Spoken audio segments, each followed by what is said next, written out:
So after 11:30 p.m. it won't be possible for anyone to join back. Okay, so please try to maintain your connection, try to maintain your internet connection and everything. We will do the class till 12:30 minimum. Okay, and I will try to I don't think it will be completed, but we will try to complete up the peasant movements, which is a very very important topic. All right, so we will begin shortly now the session. I think almost everyone have joined back, and I'm sharing the screen. Okay, I'll be sharing the screen now. And I hope you can see the screen.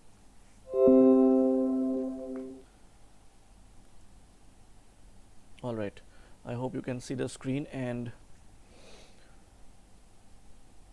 I was telling you that it's high time you get back to the practice of MCQs. Okay, we have our mock test papers, you can solve those. We have given you 1700 questions on GS.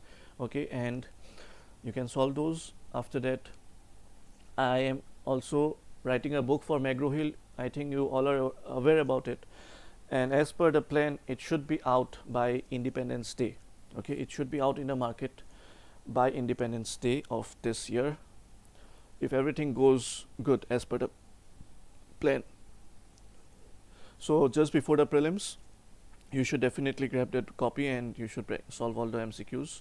I'm very sure, very pretty much sure that a lot of questions will be common from from that book also, and even from our study materials, and also from our mock test series. But apart from that, you should grab as many sources you can, but only for MCQ, not for your basic books. Okay, basic books should be constant. Ekdom minimum sources rakhibo chesta koribo. If you are reading Lakshmikant and the class 11 NCERT, Indian Constitution at Work, that is sufficient for polity, and just try to solve as many questions you can for polity. Similarly for history, similarly for geography, similarly for economics, and so on. Okay, Sanjeev, please put your microphone off. Sanjeev, please put your microphone off.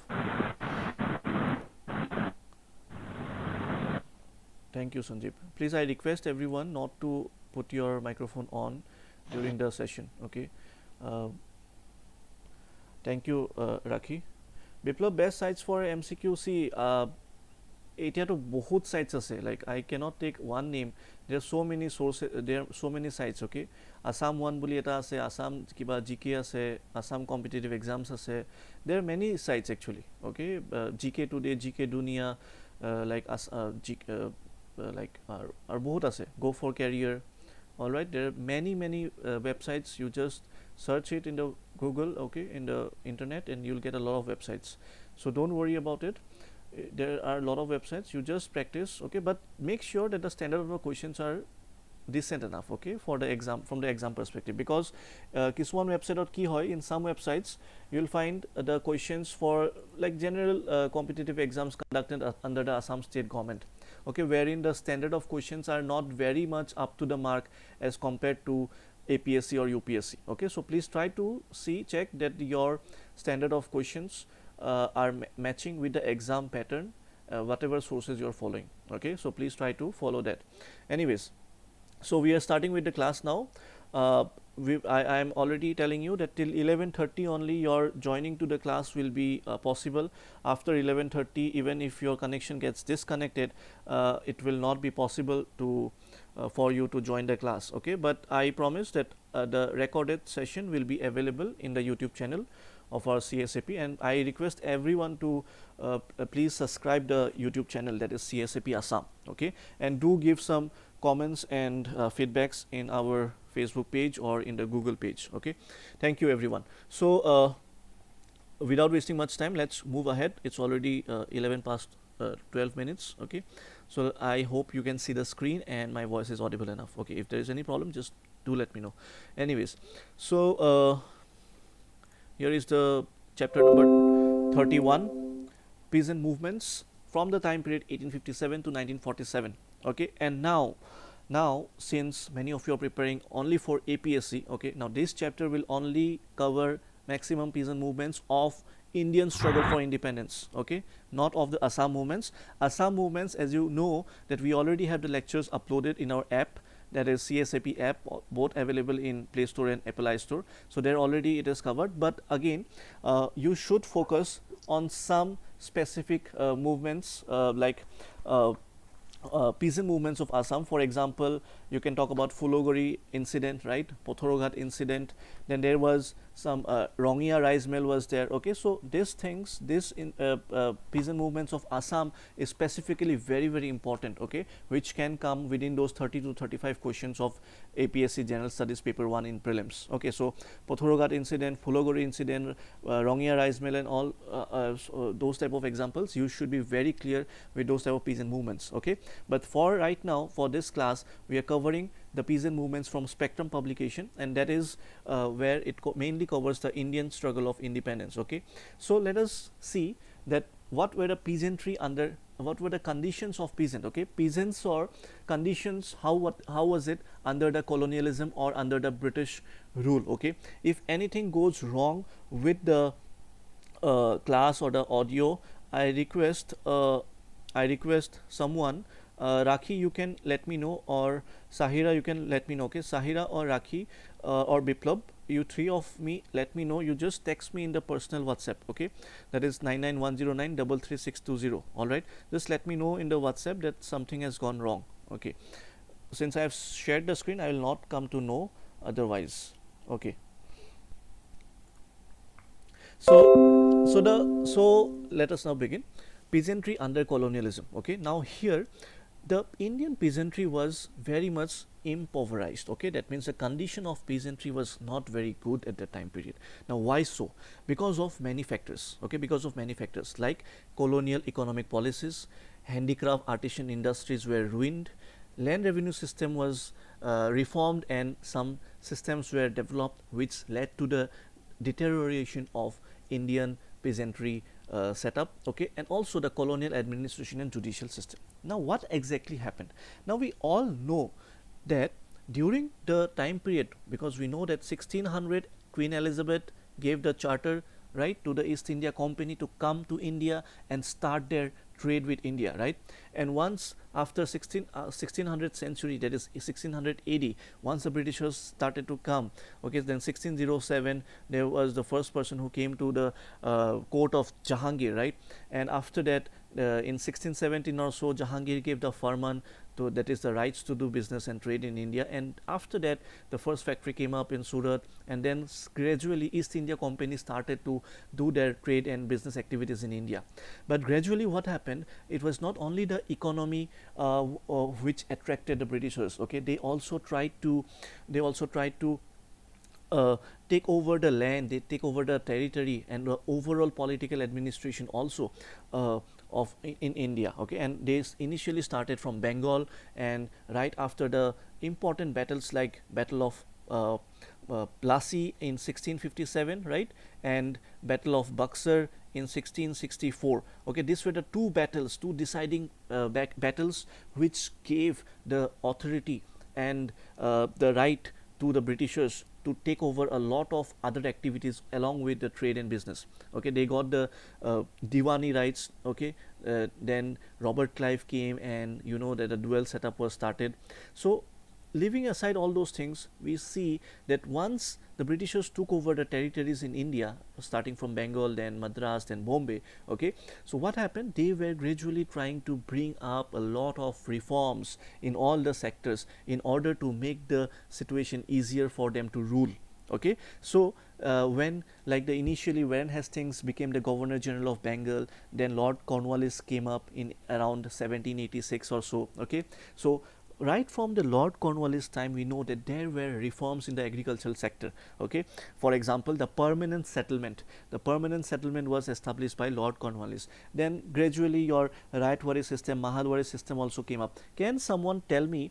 Can someone tell me which system out of Rayatwari, Mahalwari, and permanent, which system was like you know present in Assam? Just tell me quickly in the comment section. Out of Rayatwari, Mahalwari, and your permanent settlement, which system was present in Assam? Please tell me quickly in the comment section.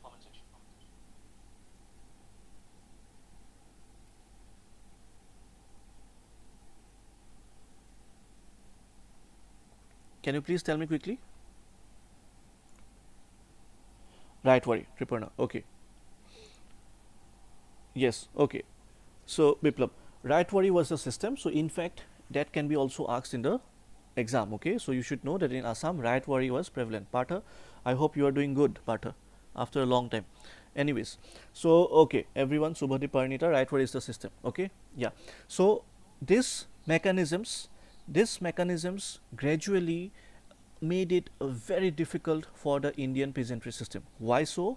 Because the revenue system, okay, the revenue system was so exploitative in nature that the peasantry system was very much devastated. Okay, the peasants did not have money in their or capital in their hand to look after or to make new investment or to bring in new technological development in the agricultural land.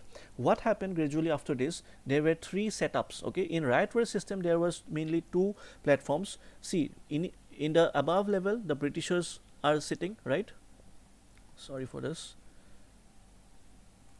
In the top level the Britishers are there. Okay, in the top level the Britishers are there. Then they created an intermediary setup. Okay, they created an intermediary setup, for example the jamindars. Okay, and then, or in case of Mahalwari system it was the mahals. Okay, all the three systems were different. And then at the lowest level the peasants. Now the Britishers were extracting a lot of revenue from the bottom layer. Okay, and intermediaries like the jamindars, even whatever they collected from the peasants, maximum money was going to the Britishers, and whatever money was left out with intermediaries, they were not putting it back to the land or for the investment, okay, of the peasants. So, and the peasants, they were exploited. Whatever they earned, they had to give back in the form of maximum revenue. So the peasants never had any money to invest back in the land. So obviously the colonial economic policies or the new land revenue system created a very pathetic situation for the peasantry community. Okay, and at the same time we know that the economic policies of Britishers were like that they were extracting all the raw materials from India. Okay, and they were taking the raw materials to their land and they were creating or producing or manufacturing their finished goods and selling those finished goods again back to India. So India was converted into a mere exporter of raw materials and importer of finished goods from mainly your British land. Okay, so India's economy, so whatever the local handicrafts, artisan industry, okay, or manufacturing industries were there, they were all devastated because they could not compete with the factory produced goods from British land. Okay, so the handicrafts industries were also ruined up. All right, so and also along with the administrative and judicial system was also very exploitative and biased against the Indians from the Britishers perspective, from the Britishers side. So this all combined, these all factors like in a combined manner devastated the agricultural setup, and definitely we will see a lot of movements and protests coming up in the form of peasant movements. Then there is also one chapter after this, chapter number 32 actually talks about chapter number 32. Okay, there is some problem. If anyone's microphone is on, kindly put it off.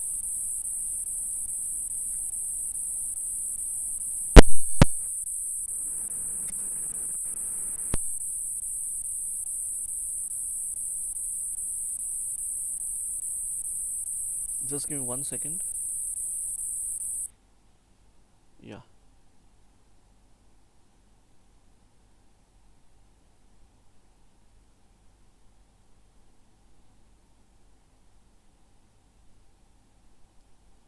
Okay. Yes. Yes, Viplab. Even commercialization of agriculture also deteriorated the agricultural situation in Indian society. Okay, because what Britishers were trying to do, they had replaced the food crops to cash crops, okay, for their maximum profit, and these cash crops were also being used as raw materials for their industrial development. Okay, and we know that in this time period, Britishers were the Britain or the France society, they were going through industrial revolution. Okay, and they were in need of a lot of raw materials, and in fact, a lot of raw materials were collected from Indian soil to British industries. Okay, so all these factors combinedly deteriorated the agricultural sector of India, and that is why we will see a lot of movements coming up in India. So from these movements, a lot of questions come in exam. Okay, so and that is why this chapter becomes very important from exam perspective. So when we talk about the early peasant movements, okay, the first one that comes in the chapter is about the Indigo Revolt, and Indigo Revolt is also a very important one. It was, and please in history, please try to remember the years. Okay, sometimes they will simply ask you a question on chronological order. Okay, that they will give you 4 peasant movements and they will ask you to arrange in the chronological order, which happened first, which happened later. Okay, so Indigo Revolt was happening during this time period of 1859 to 60, right after the revolt of 1857. Okay, so you see here that in Bengal, the indigo planters, nearly all Europeans, exploited the local peasants. So we all know this, right? And they are forced to grow indigo on their lands instead of more, okay, instead of the more paying crops like rice. Okay, now for Indian people, if they would have cultivated rice, even if there is a famine situation. Okay, now why did the famine come? First of all, because the food crops were replaced by cash crops like indigo. Okay, now indigo was again used as a raw material for the industries produced by the Britishers. All right, so when you are not producing a food crop and you are producing a cash crop, in place of in times when like you face famine, you don't have crops to eat. Okay, and that is why during the second part, during the last 2-3 decades of the 19th century, there was couple of famines in Bengal that we can see. Okay, so the planters forced the peasants to take advance sums and enter into fraudulent contracts. Okay, there was also corruption and nexus happening, okay, which were then used against the peasants. So the planters intimidated the peasants through kidnappings, illegal confinements, everything was going on. Okay, there were attacks on women and children, seizure of cattle if someone was not willing to grow indigo. Okay, so this all the things clubbed together angered the peasants, okay, which got exploded in 1859.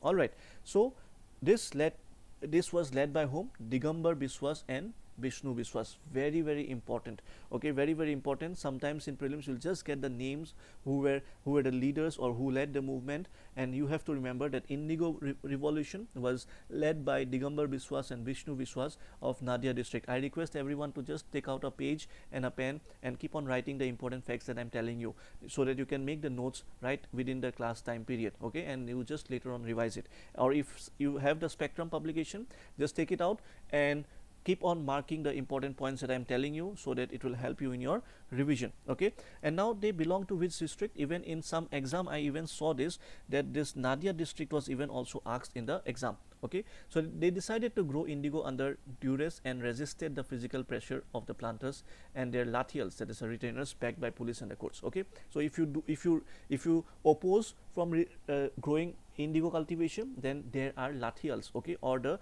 are pressure of the planters or the intermediators. Okay, and they were also backed by police and courts, because there was a policy that now this land have to grow indigo. Okay, now if you cannot violate it. All right, so they also organized a counter force against the planters and their lathiers. Okay, so out of frustration, the peasants had gone into a revolution. Okay, and they also organized a counter force against the planters' attacks.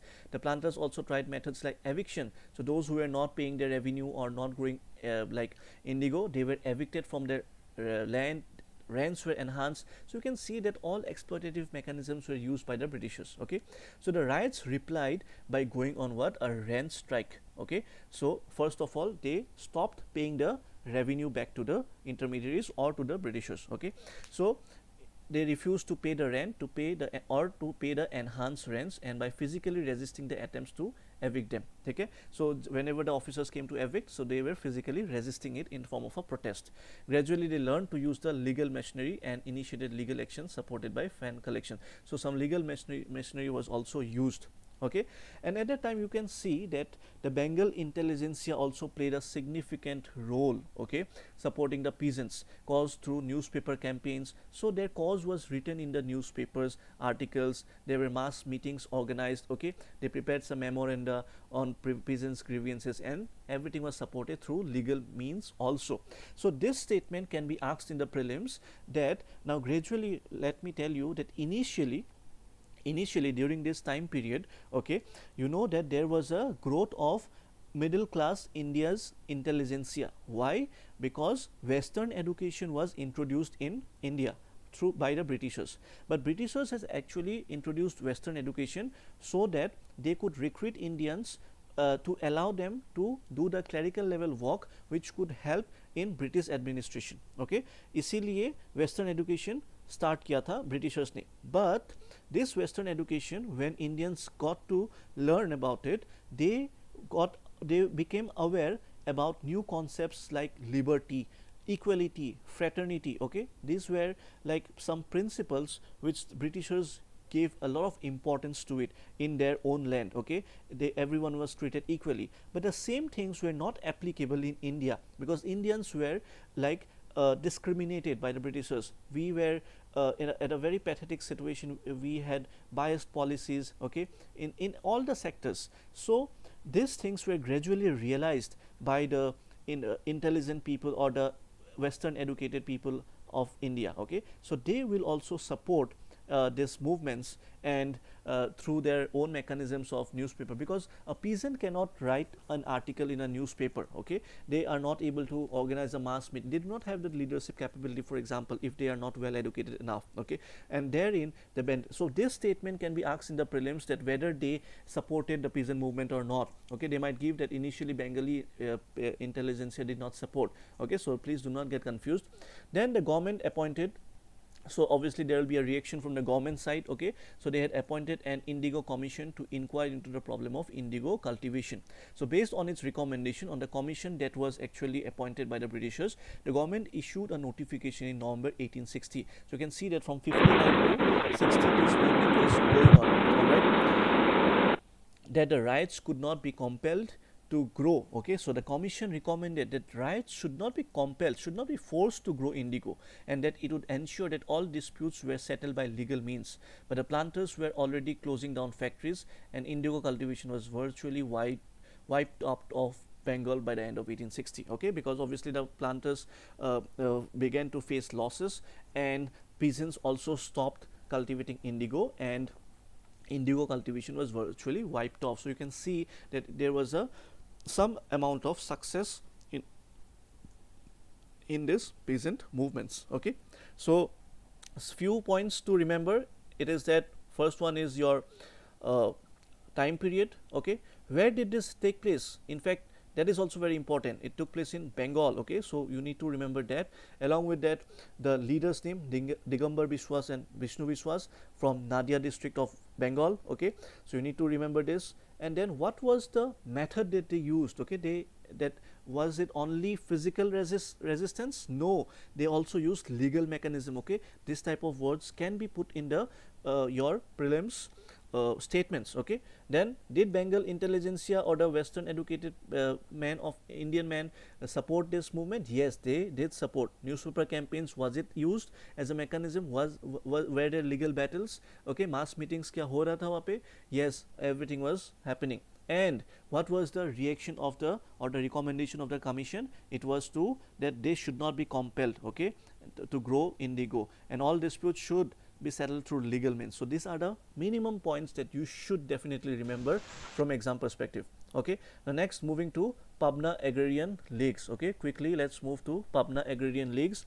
Now what was happening in this? Now again, the time periods are very, very important. Okay, you cannot simply forget the time period. All right, so it's very important that this was during the 1870s and 1880s. It was a long movement as compared to the indigo movement. All right, so the Pabna Agrarian Leagues was happening during 1870s and 1880s, and large part of, again, see the place. See, in history the place is important, the time is important, the personalities are important, that is the leaders. Okay, then the chronology is important. Okay, so and then the and some of the specific points regarding the event. Okay, so this 5 parts, if you see, your questions will become easy for you. Okay, so it was taking part in large part of eastern Bengal.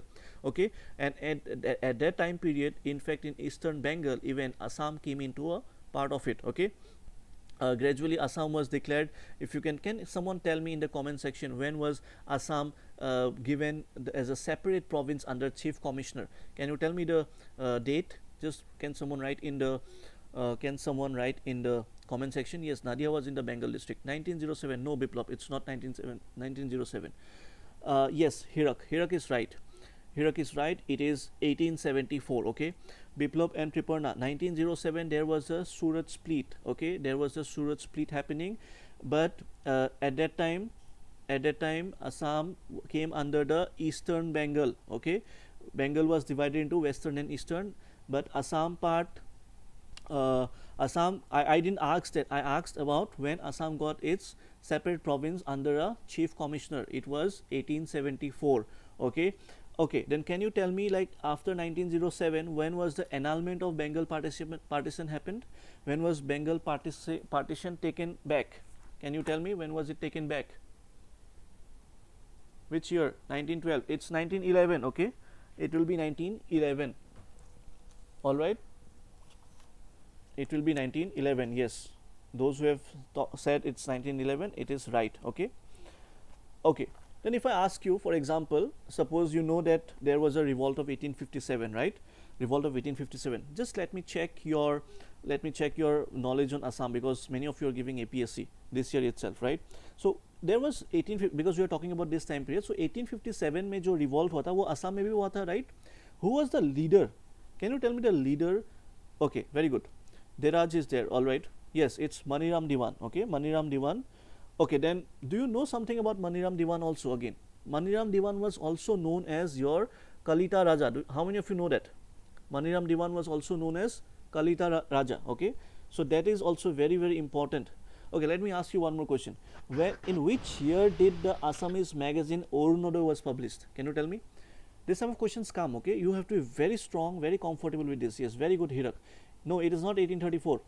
Yes, it is 1846. Okay, it's very, very good. Those who have said 1846 is very, very good. It is 1846, and this type of questions are coming in the exam. You have to be very, very clear with this. Okay, and if I ask you some more questions, for example, let me talk about, for example, if I ask you, which was the first peasant uprising in Assam? Can you tell me? Because we are discussing about peasant movements, right? Which was the first peasant uprising in Assam? Tell me first. Fast. Is it Fulagari?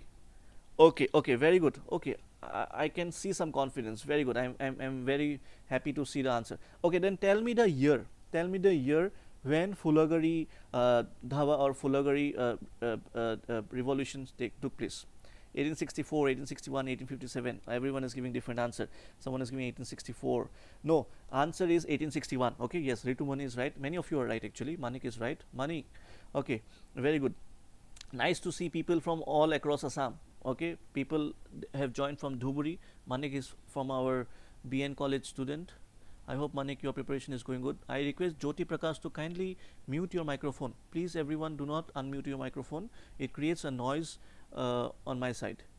Okay, 1861. Okay, then, okay, let me give you a question.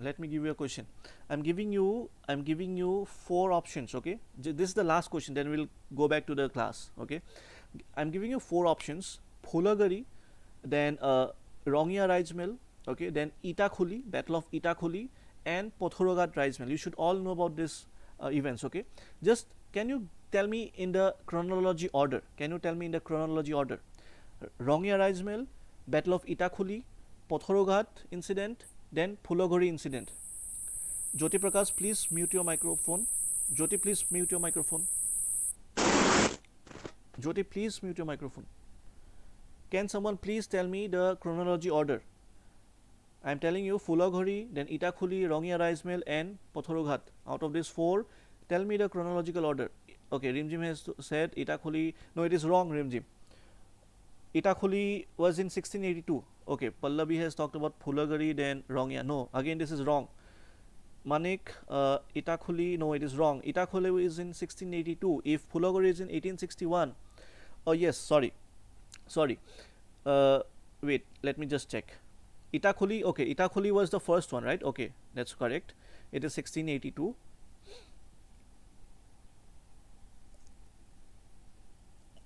Okay, okay, Itakuli is first, then it will be your Phulagari, right? Itakuli, Phulagari, then Rongia, and then Pothoroghat. Okay, these incidents.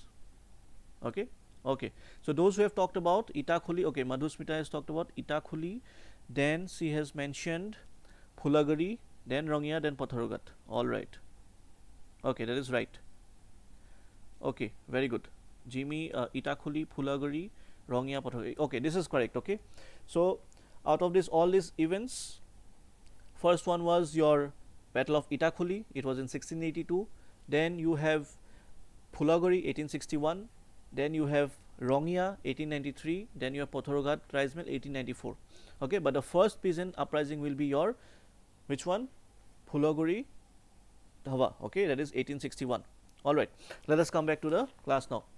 Okay, all of you know all this, so it's good that your preparation is going good and in the right direction. Okay, so let's move back to the Pabna agrarian leagues, and it was during the 1870s and 1880s. It was in the eastern Bengal, witnessed agrarian unrest caused by oppressive practices of the jamindars.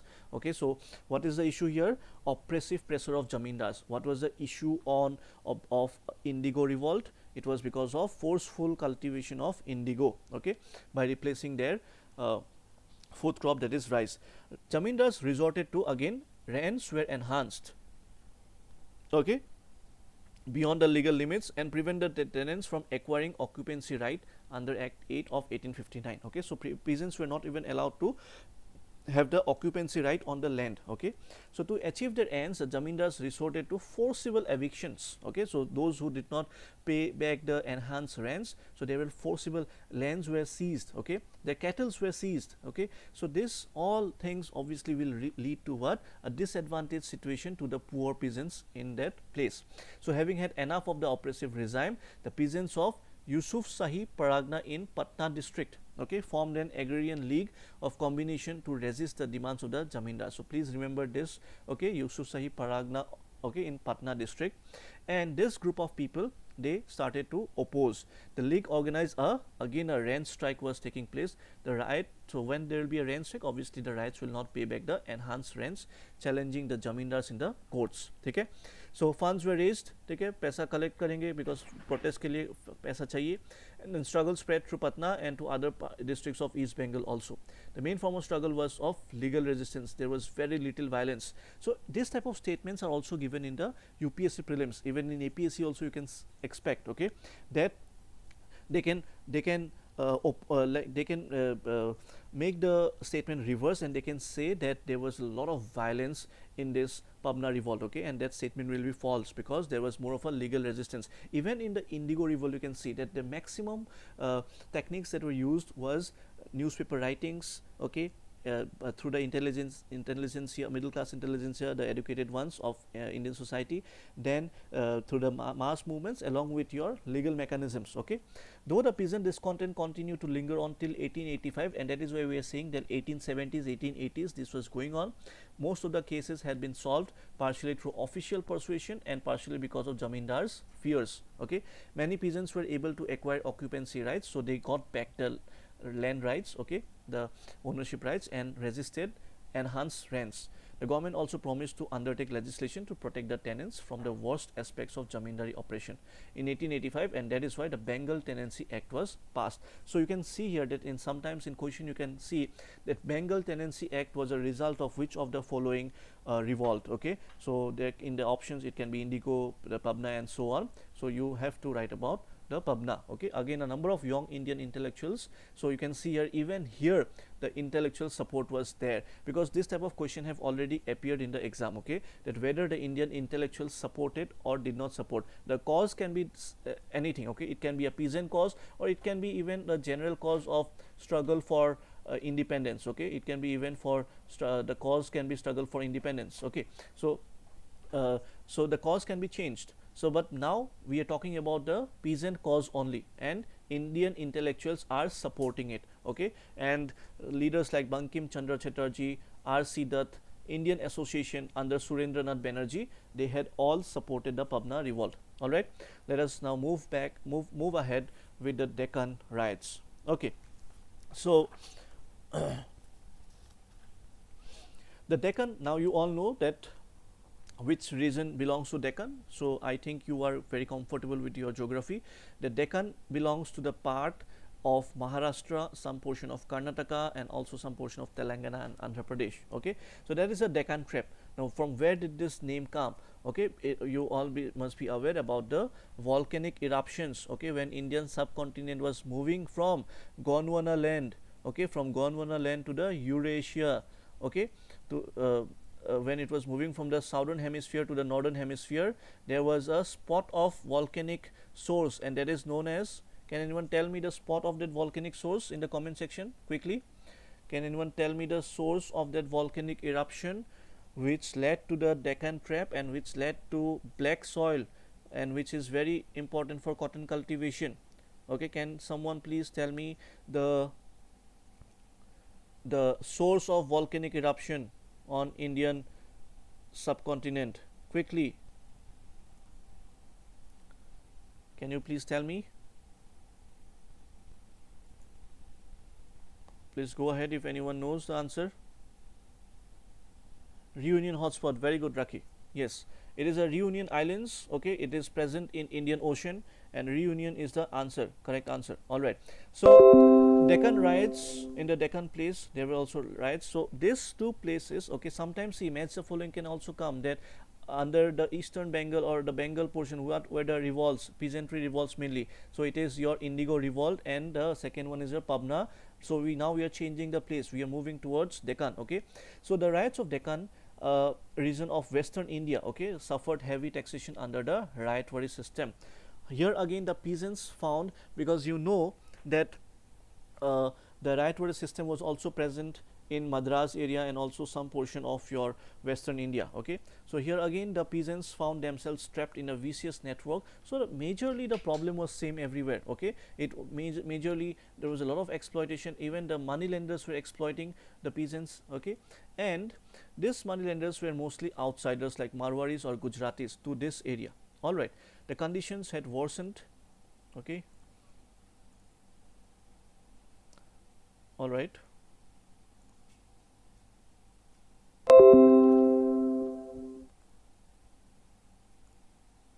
Okay, so the conditions had worsened due to crash in cotton prices after the end of American Civil War. Okay, so in this Deccan riot, so there was a specific reason that the American Civil War had ended, okay, in 1864, and you know that after the American Revolution, okay, when was the American Revolution happening?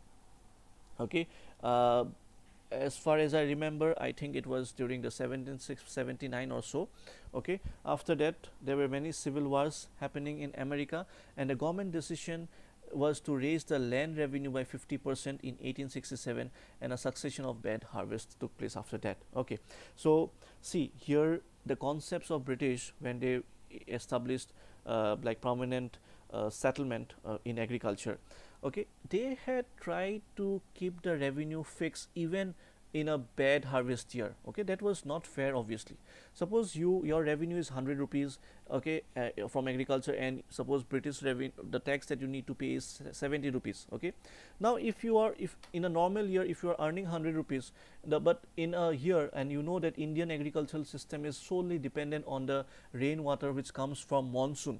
Okay, because even now our irrigation facilities is not that up to the mark, and at that time period you can just imagine about the irrigation facilities. So obviously we cannot expect a good return in the different crop seasons like Rabi or jade. Okay, but because of the monsoon the kharif crop was very successful. But again, since it is solely dependent on the monsoon, there are various factors like La Nina, El Nino, okay, and also the Indian dipole in Indian Ocean. Now these are geographical phenomena which actually bring a lot of it actually makes dependent on, like, it is our monsoon is actually dependent on these factors like Indian dipole, and then season of El Nino. Okay, then in this time because of these factors there is variation in the amount of rainfall. Okay, so it all depends on the natural geography whether our agriculture will be successful, and if we do not have a man-made irrigation facility.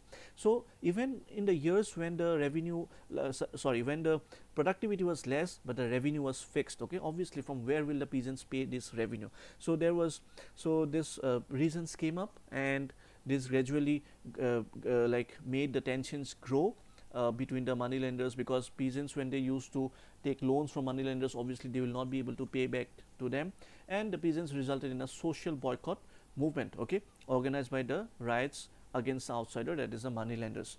The riots refused to buy from their shops, no peasants would cultivate their fields, the barbers, washermen. So see, here you can see one thing, that in the statement they might give that even the money lenders along with the intelligentsias, okay, they supported these movements, and it will be a wrong statement because money lenders was against the peasants, okay. So that is why you have to be very, very specific with the points. The riots refused to buy from, okay, the barbers, washermen, shoemakers would not serve them, okay. This social boycott spread rapidly to the villages of Pune, then Ahmednagar, Sholapur, Satara, these are all Maharashtra, present Maharashtra area.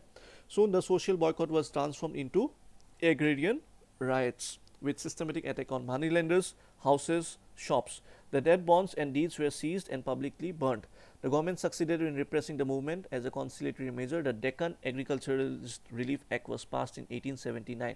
This time also the modern nationalist intelligence of Maharashtra supported the peasants' cause. Very, very important analysis point, okay. You see that the intelligentsias are supporting the peasants, okay.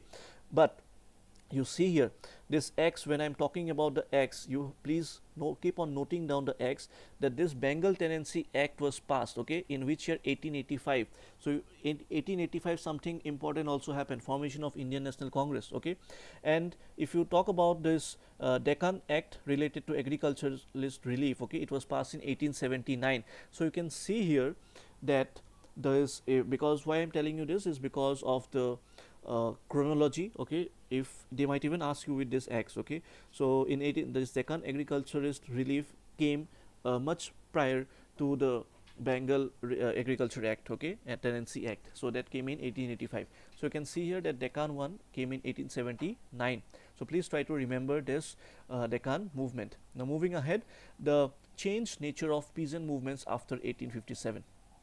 Okay, so what were the change in the nature of peasant movements after 1857? Now this mainly can maybe asked in your mains exam also, okay. So let us quickly now move ahead. Peasants emerged as the main force in agrarian movements, fighting directly for their own demands, okay. The demands were centered almost wholly on economic issues. So you can see here that now that after 1857 the peasants have taken the main force in the form of movement, okay. And also the demands were mainly economic issues, like for example enhanced rents, okay, enhanced rents. So they were fighting to, they were opposing from paying these enhanced rents. The movements were directed against the immediate enemies, can you see, of the peasant, okay. Immediate enemies means what? Not the Britishers mainly, okay. For example, in the Pune revolt you saw that they were attacking the what? They were attacking, sorry, not as, they were attacking the money lenders. Why? Because money lenders was also a form of what? Exploitation. Money lenders was also a form of exploitation against the peasants. So they were also attacking them, okay. So this is what you can see, that they were directing, they were moving, starting the movement directly against the immediate enemies. Somewhere it can be even the jamindars also, because some, but in riotwari, actually in riotwari system peasants were directly paying the rent to the British government, right? But in systems like permanent settlement, okay, the jamindaris majorly collected the rent, okay. But in in Mahalwari system there was a concept of mahal, okay. Mahal was a group of villages, okay, or a community, and the leader of that mahal used to collect the rent from all the peasants, and then that intermediary used to pay it back to the Britishers by after keeping a portion to themselves, okay.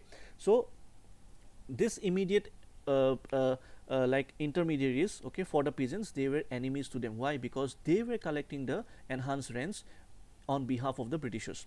So the struggle was directed towards specific and limited objectives, okay. So it was limited, that what was the limited objective? That we will stop paying the enhanced rent, or we will stop cultivating indigo from, okay. So the objectives were not very wide, that we need independence after this, okay, because the peasants were mainly. But gradually you will see that after again the arrival of Mahatma Gandhi, okay, or gradually in the first decade or second decade of 20th century, you will see that all these movements will be combined together to give a strong to form a strong movement for independence, okay. All the movements, even of worker movements, will see the establishment of trade union and everything later on, okay. So even their movement, even peasants, all these causes were also taken up by the political leaders of India, and in order to get the support for the independence, okay. But initially the reasons, okay, during this time period were specific and the objectives were limited. Colonialism was not the target of these movements. Can you see this? This is what I was talking about. Of because why these statements are important? Because they might give you this statement in the form of a question. Okay, that these recent movements were also having the objectives of getting independence. No, it was not. Or getting rid of the colonialism, or getting rid of the British supremacy. It was not. Okay, the objectives, the aim of or the target of these movements were very very limited. It was not the objective of these movements to end the system of subordination or exploitation of the peasants, okay. Why? Because overall the peasants were facing exploitation everywhere, but they were not targeting to end that. Their target was only the limited objectives. कहीं पे अगर enhanced rent है, कहीं पे कुछ और हो सकता है. It was only limited to that, okay. Territorial reach was also limited. You can see that Indigo Revolt was only limited to some portion of Bengal, wherever the cultivation was taking place.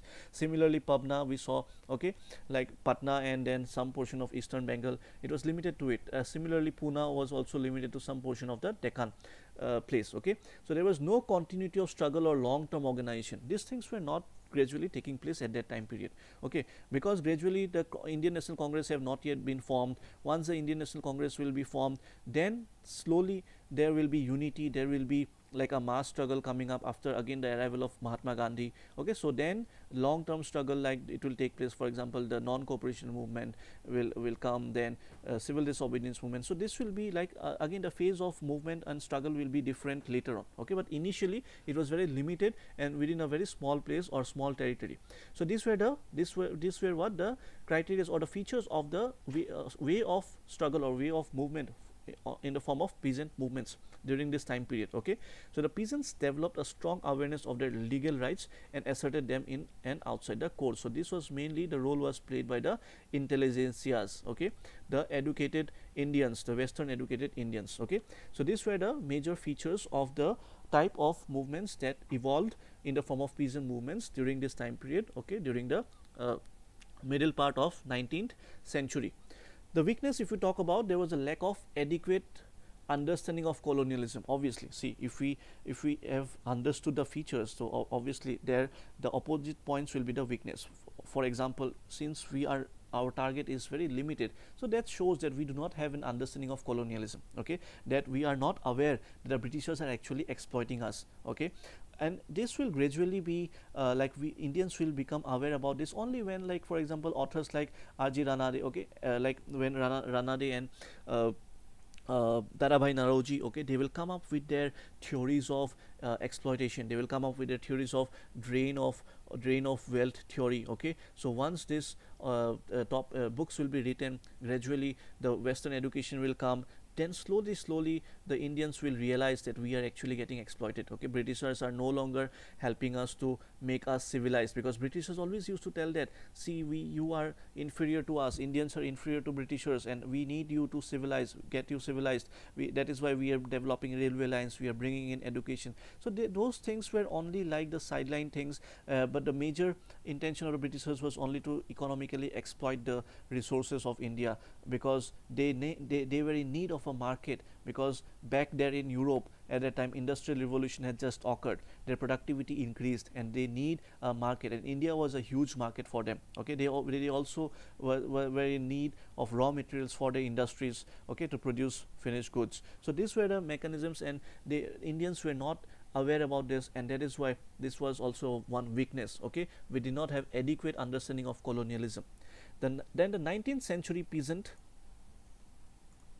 The 19th century peasants did not possess a new ideology, okay, and a new social, economic, and political program. Okay, so their ideology was quite traditional one, and though there were some support from the educated intelligentsia people, but again their ideology was was they did not possess a new ideology. Okay, it was a very traditional one. These struggles, however militant, occurred within the framework of the old societal order, lacking a positive conception of an alternative society. Okay, so you can see here that though there were some forms of violence or militantism was there, but it was again of the traditional form. Okay, without any, they were not thinking that let us remove the Britishers and let us form a Indian parliamentary setup. Okay, they were not able to think from this perspective. All right, I hope you are getting it. So they were not bringing up an alternative society like that we see as of now. Today we have a constitution, we have a parliament, okay, we have a proper bureaucracy, we have a proper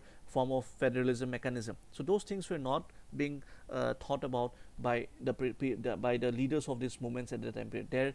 Their ideas, their major target was only limited to their own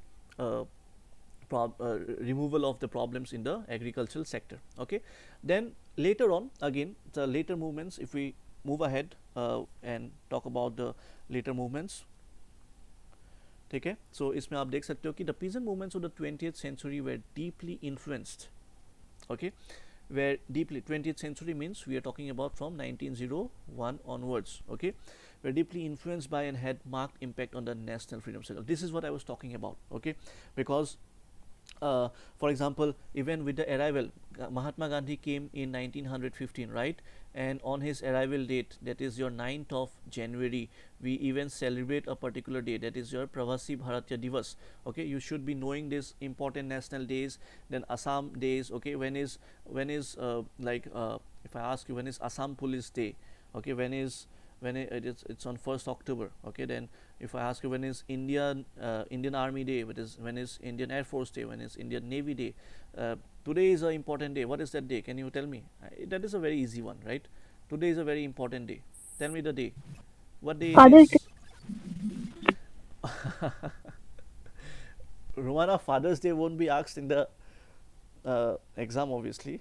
It's International Yoga Day, and today is not 20th. Okay, yeah. Instead of Father's Day, you could have talked about Vishnu Prasad Rabha Diboch, right?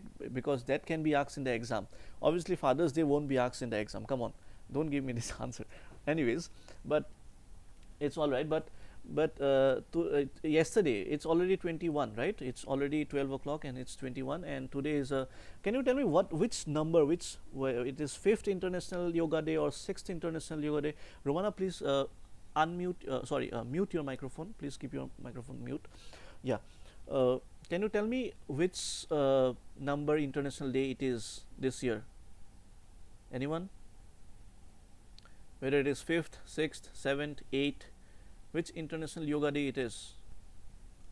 7th. Very good. Yes, Ritumani, it's right. We had started from 2014. Okay, and this year it will be the 7th. कभी कभी ऐसा simple question भी पूछा जा सकता है. Okay, so do not get shocked to see this kind of questions. All right. Okay, so the later movements, when we will talk about, so what it will see, that it will also have a combination of the national freedom struggle, and we'll see that when Mahatma Gandhi will come.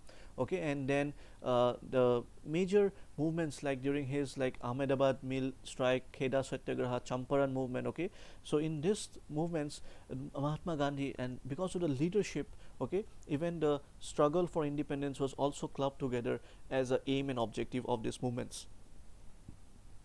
So these were the differences. Okay, then Kisan Sabha movement, after the 1857 revolt, the Awadh talukdars had got back their lands. Okay, 18, because उससे पहले अवध का जितने भी land था, ठीक है, वहाँ पे आपको याद होगा, मतलब if you are not aware, let me just tell you, there were certain land reform policies brought by Britishers. For example, you can talk about the subsidiary alliance. Okay, can you tell me who brought the subsidiary alliance quickly in the option, in the comment box?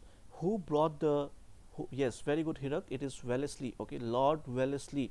Lord Wellesley brought the subsidiary alliance. Then there was a doctrine of lapse theory. Who brought the doctrine of lapse theory? Yes, Lord Wellesley is the right answer for subsidiary alliance. Who brought the doctrine of lapse theory? Lord Dalhousie, very good. Yes. So they had created. Now I'll not go into details of these policies. Okay, as of now, we can discuss this in different classes. But because of these policies, a lot of land actually went to British. Okay, and in fact, the Awadh lands mainly went to the Britishers because of the doctrine of lapse. Okay, and that was also a major reason of revolt of 1857. Okay, so after revolt of 1857, these revolts were handed back to the original owners, and this strengthened the hold of the talukdars or big landlords over the agrarian society. So now once they get back, and land is a very major entitlement. Okay, you get empowered.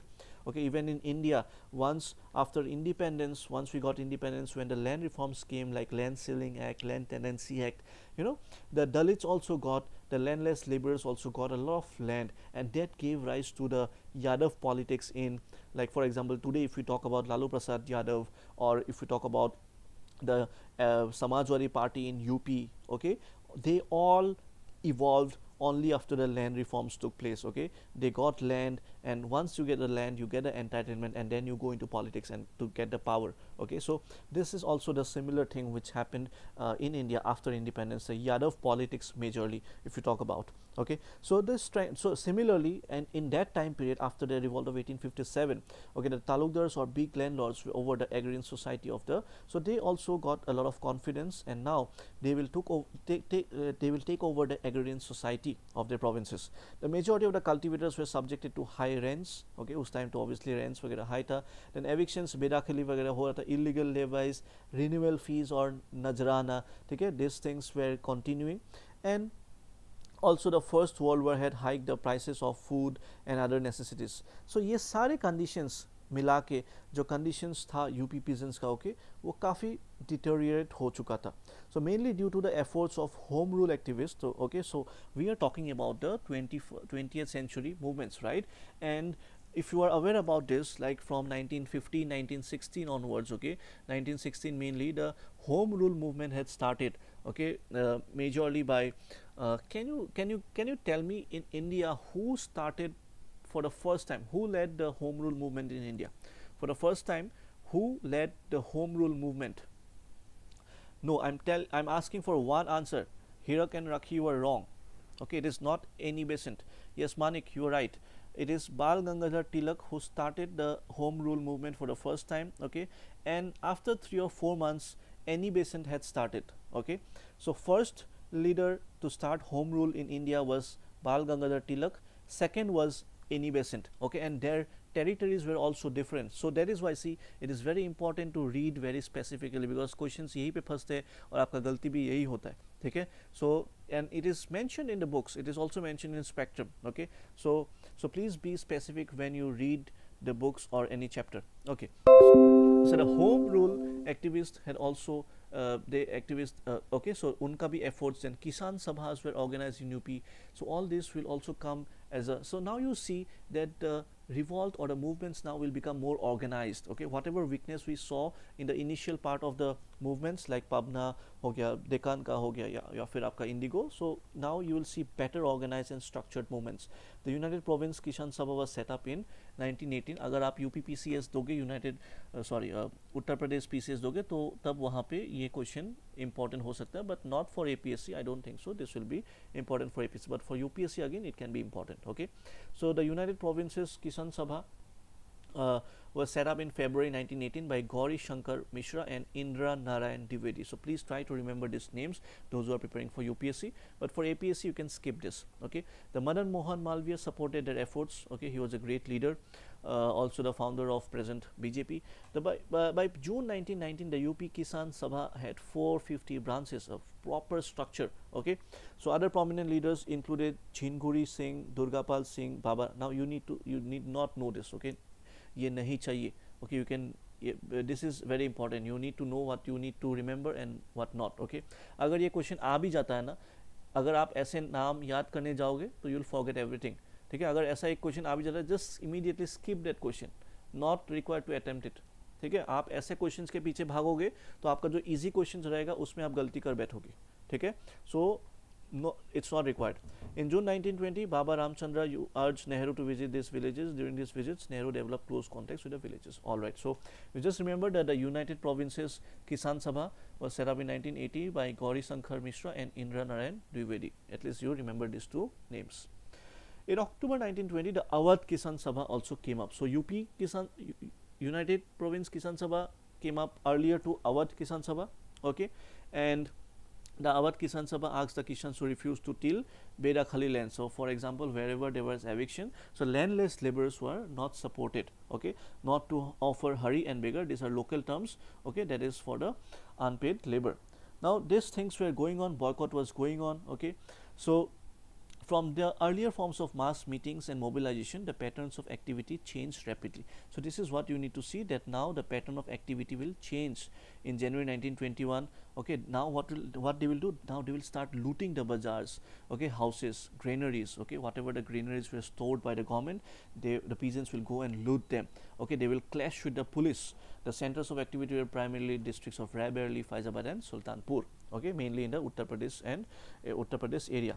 So you can see here that nothing to remember as of now from exam perspective. You remember that Uttar Pradesh, United Provinces Kisan Sabha set up 1918, Awadh 1920, and UP KS was formed by Gauri Shankar Mishra and Indra Narayan Dwivedi. Try to remember this, okay. But you just remember what was happening is that after towards the later movements, the form of movements got changed, okay, and that is what you need to remember here, okay. Now comes the new form of movements, okay, and now these are also very important, and maximum questions might also come from these movements that we will cover as of now.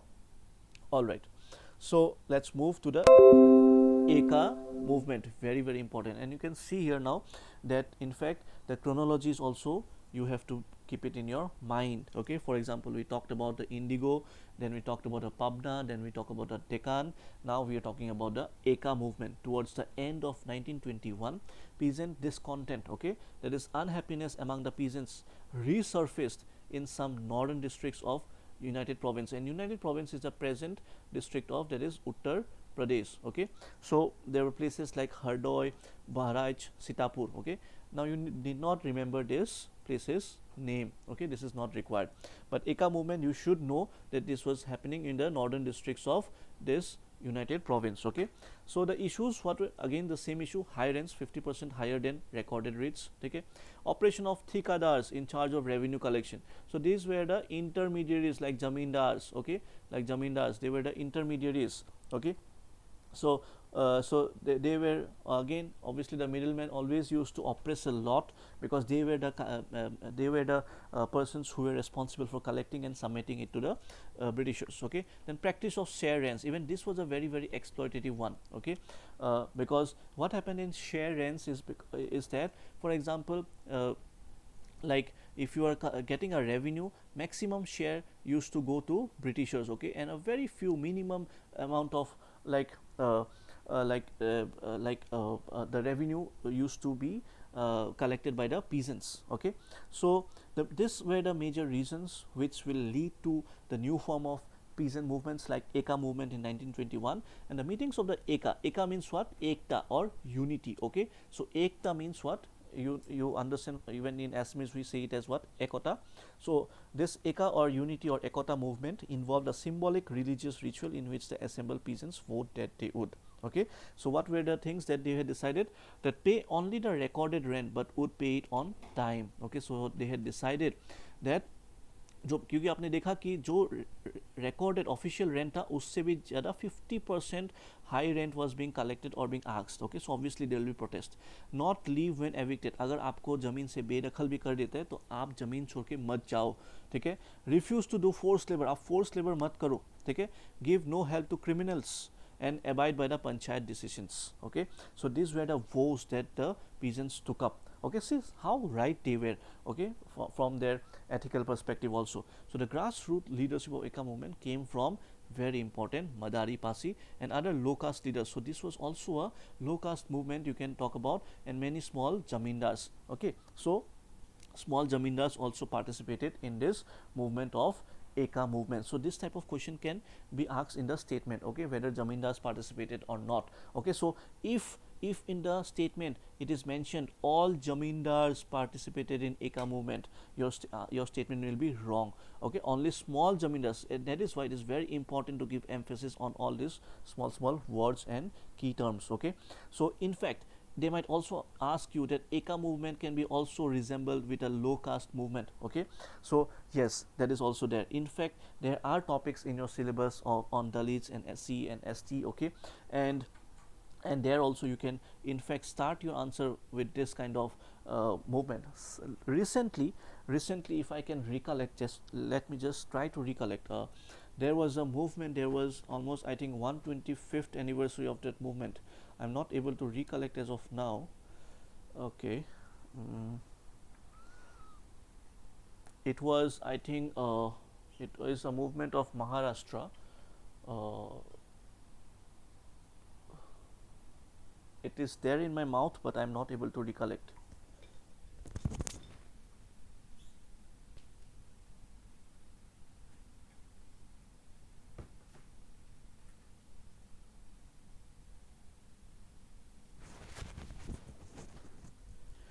Okay, I'm not able to recollect as of now. Pardon me for that. It was an important movement.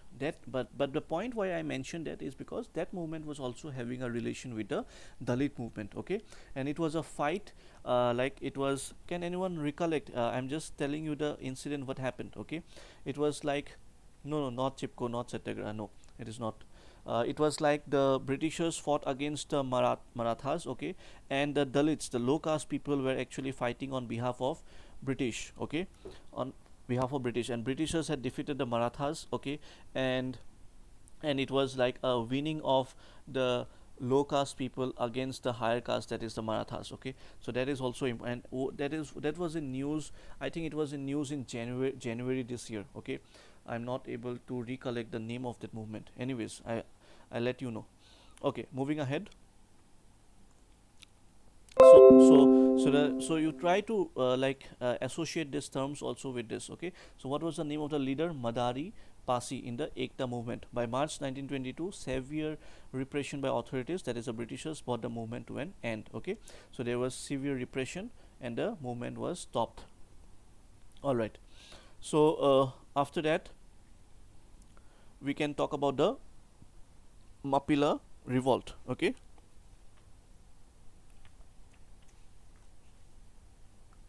so the Mapila revolt, the Mapilas were the Muslim tenants. Okay, so let us move ahead with this. The Mapilas were the Muslim tenants inhabiting the Malabar region. Okay, where is Malabar? It is present Kerala. Okay, it is present Kerala. So also try to identify the places. Okay, sometimes you might even ask match the following.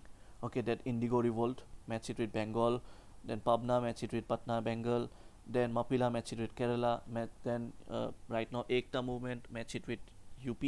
Okay, then so from that perspective also you can expect a question. The Mapila revolt, it was the Muslim tenants region where most of the landlords were Hindus. Okay, so you try to see that the Britishers will try to give a religious angle to this movement. That it was a fight between. It was not a fight against the Britishers. It was a fight between the Hindu-Muslim fight. Okay, and that is still continuing even now. All right, this Hindu-Muslim divide is still continuing now, and that is like. A haunted ghost of the British policies that is even present in India as of now. Okay, so Britishers will always try to do this. So the landlords were Hindus and the Muslims were the tenants, and the Mapilas had expressed their resentment against the operation of the landlords. Now, these landlords were bound to oppress because of the British policies, because landlords had to pay a major revenue to the Britishers, and if they did not collect it from the peasants, then the landlords will be evicted by the Britishers from their own land, right? So that is why this was but this was not a direct revolt between Hindu and Muslims. Okay, but Britishers will always try to show from that point of view. So their grievances centered around lack of security of tenure, rents were again high, renewal fees was high, and oppressive exactions. So the Mapila tenants were particularly encouraged by demand of the local Congress body for a government legislation regulating tenant landlord relations. Okay, so you know that by this time, the Congress or the Parliament was already in place. Okay, and even Indians were being elected to it. Okay, so they were talking about bringing legislations. Soon the Mapila movement merged with the ongoing Khilafat agitation. Okay, we know about from 1918, 1921. This was a time period of Khilafat and non-cooperation movement, and Mapila movement was also taking place during this time period. So you see that in fact Mapila movement happened prior to your Ekta movement. Okay, because Ekta movement, if you see that it took place in 1921, right? It took place in 1921, but this was during the Khilafat. In fact, even prior to it, so obviously it will be around this time period. So it is happening prior to Ekta movement. Okay, and in which place? Kerala. Okay, so the leaders of Khilafat non-cooperation movement like Gandhi, Shaukat Ali, Maulana Azad, they also clubbed together the Mapila meetings. Okay, after the arrest of national leaders, the leadership passed into the hands of local Mapila leaders. Things took a turn for the worse in August 1921 when the arrest of a respected priest leader who Ali Musalier sparked off large-scale riots. Okay, so you can see his name. Sometimes they might just give you important personalities who is related to these movements. Okay, so you have to remember a few names to it. Okay, so they sparked off the large-scale riots. Initially, the symbols of British authority like courts, police stations, treasuries and offices, and unpopular landlords, okay, like the zamindars who were supporting the Britishers, they were the targets. All right, so now but gradually you see that now the type of movements are changing. Initial movements, the major target was what? The uh, immediate positions, right, like money lenders or the zamindars. But now you can see that they are also attacking the courts, they are looting granaries. Okay, they are attacking police stations, treasuries and office of the British government. Okay, so you can see the type of move, the way of opposing the oppression has changed. But once the British declared martial law and repression again began in earnest, the character of rebellion underwent a definite change. Many Hindus were seen by the Mapilas to be helping the authorities.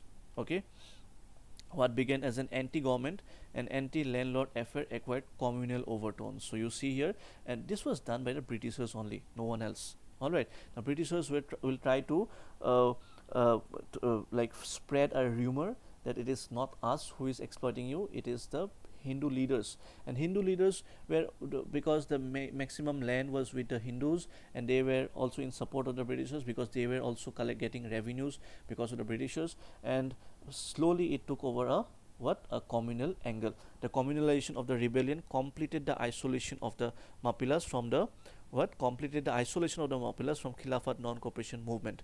By December 1921, all resistance had come to a stop. So you see how Britishers were also using communal perspectives to end the protest in the form of this peasant protest. Okay, so this communalization of the rebellion happened, and it completed the isolation of the Mapilas, okay, from the Khilafat.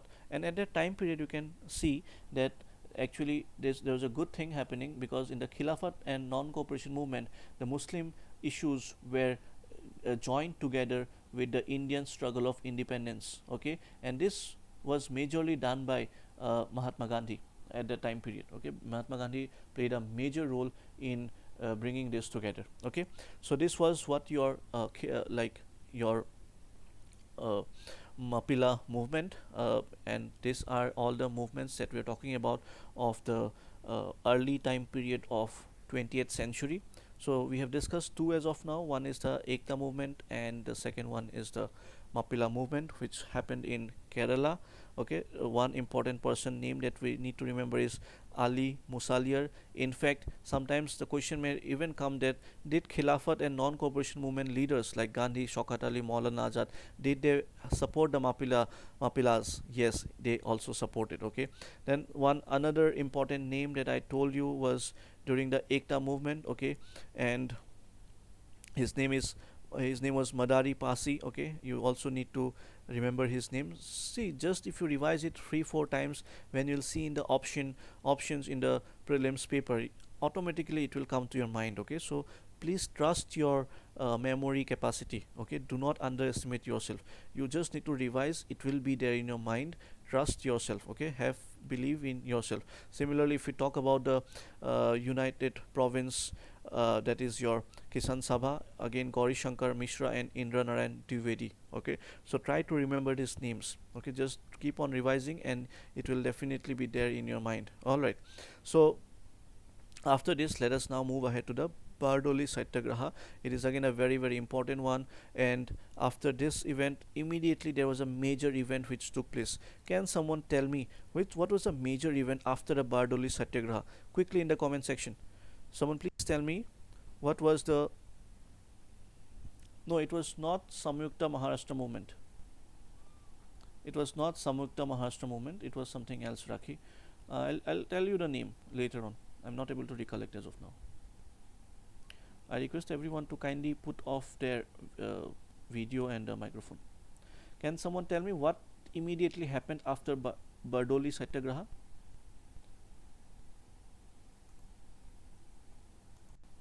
Quickly. No. In fact, before civil disobedience movement, something happened.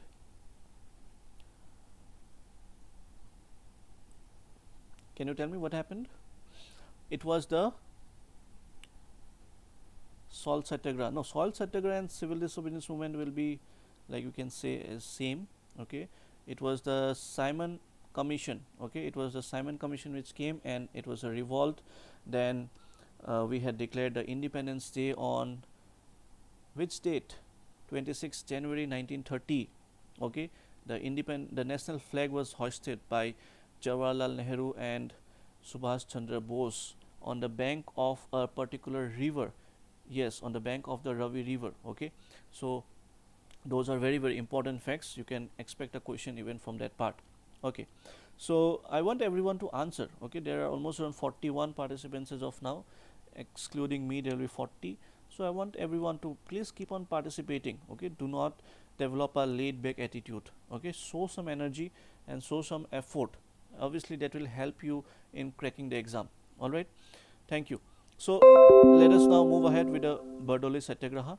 And this Bardoli Taluka, it is in Surat district. Okay, please try to see the places. Mapila was in Kerala, then Ekta was in United Province, that is a present Uttar Pradesh. Okay, then we are talking about the Bardoli Satyagraha.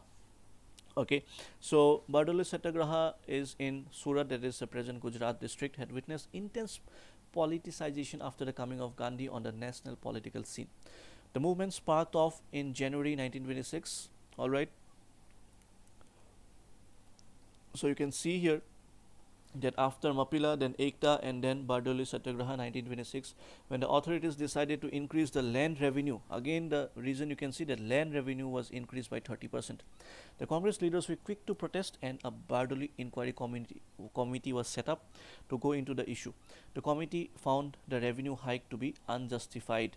In February 1926, Vallabhbhai Patel, please try to remember his name, he was associated with Bardoli Satyagraha, was called to lead the movement.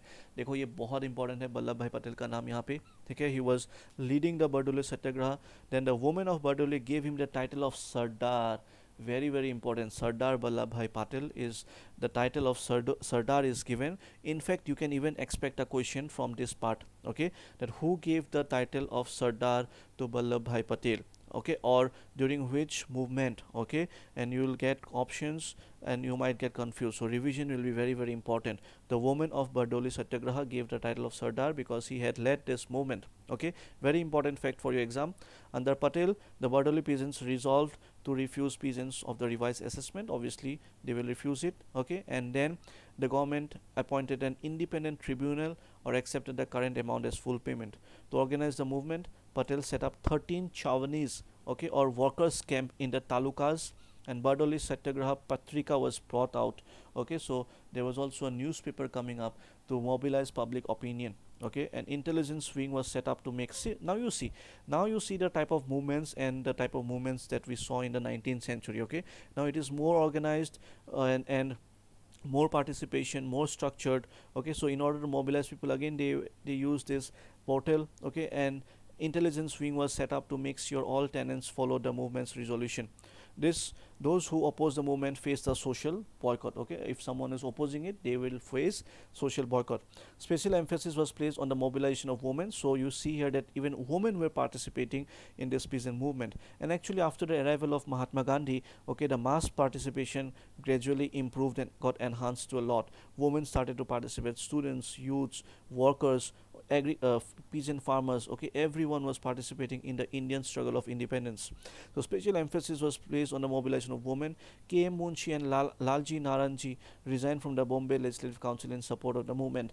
Try to remember this for those who are preparing for UPSC. Not very important from APSC perspective. Okay, that who resigned from Bombay Legislative Council during the Bardoli Satyagraha? It was K.M. Munshi and Lalji Naranji. Okay, so by August 1928, massive tension had built up. Okay, and during this time period only, that's why I asked you that Simon was also in India by October. Simon came to India on October 1928. Okay, sorry, I think he came in 1927. Okay, uh, okay, so by August 1928, massive tension had built up in this area. There were protests of a railway strike in Bombay. Gandhi reached Bardoli to stand up. Even Gandhiji participated. So this type of statement-based questions you may expect. Did Gandhi participate in Bardoli Satyagraha? Okay, obviously that is common sense. Okay, that he also belonged from Gujarat, and since it is in Surat, so Gandhiji's participation is must. So this was there, and the government was looking for a graceful withdrawal now. It set a condition that first the enhanced rent be paid by all the occupants, not actually done. Then a committee went into the whole affair and found the revenue hike to be unjustified. Okay, and recommended a rise of only 6%, 6.03%, in place of what was the percentage earlier? It was 30%. Okay, so committee ने जो बैठाया था उन्होंने सिर्फ 6% rise के लिए उन्होंने justification दिया. So during the 1930s, the peasant awakening was influenced by the Great Depression. Okay, obviously you can see here that there was a Great Depression in the Western society, and that also awakened the peasant, okay, in the industrialized countries, and the civil disobedience movement also took a form of no rent. So you see here that now the peasants objectives and the Indian struggle for independence objectives was merged together in the form of civil disobedience movement, and which took the form of no rent, no revenue movement in many areas. Also, after the decline of active phase movements, 1932, many new entrants to active politics started looking to suitable outlets for release of their energy and took to organization of peasants. Okay, so once the 1932 movement will slowly slow down, so then what will happen? So now the people always need a platform to keep their energy intake or to keep their movement go on. Okay, because what Gandhiji propagated at that time period was that he said, like, we cannot continue a movement for long because people energy sometimes will obviously get down if you ask them to fight for a long term. At the same time, you cannot fight for a long term because sometimes if the protest gets violent, it will be easier for the Britishers to suppress it within a very short time period, right? And maximum leaders will be arrested. So in order to keep it live, Gandhiji used to call it off after a particular time period. We can discuss those things later on when we discuss non-cooperation movement, civil disobedience, or Quit India movement. But during normal times, like when this type of pan-India movements are not in place, so what will happen? The people will need certain other platforms, and that is why it will lead to the organization of different other platforms like All India Kisan Congress Sabha. Okay, so this will be formed. This Sabha was formed in Lucknow, very important, in 1936, with Swami Sahajanand Saraswati as the president and N.G. Ranga as the general secretary. A Kisan manifesto was issued, and a periodical under Indulal Yagnik started. Okay, what is a periodical? It is a journal kind of thing. Okay, so the AIKS, that is All India Kisan Sabha, and the Congress held their sessions in Faizpur 1936. Okay, so when was it founded? It was founded in Lucknow in 1936 April by Swami Sahajanand Saraswati. Please try to remember his name. So SS. Okay, it's all S. Okay, it's easier to remember. 3S. Okay, Kisan Sabha, you relate with 3S. Swami Sahajanand Saraswati as the president, and N.G. Ranga. Okay, NGR. It is Numaligarh Refinery. It is not Numaligarh Refinery. Okay. Can you tell me which refinery was made because of Assam Accord? Quickly. Which refinery was made because of Assam Accord? No, just because I said Numaligarh, it is not Numaligarh. Is it Numaligarh? Which refinery was made because of Assam Accord?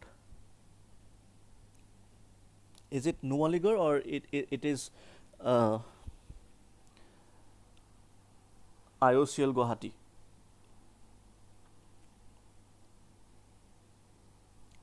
Okay, all right. ठीक है.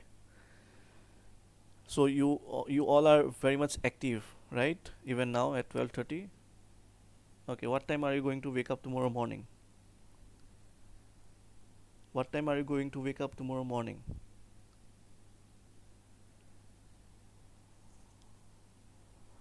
6:30. 10. Pradyut will wake up at 10.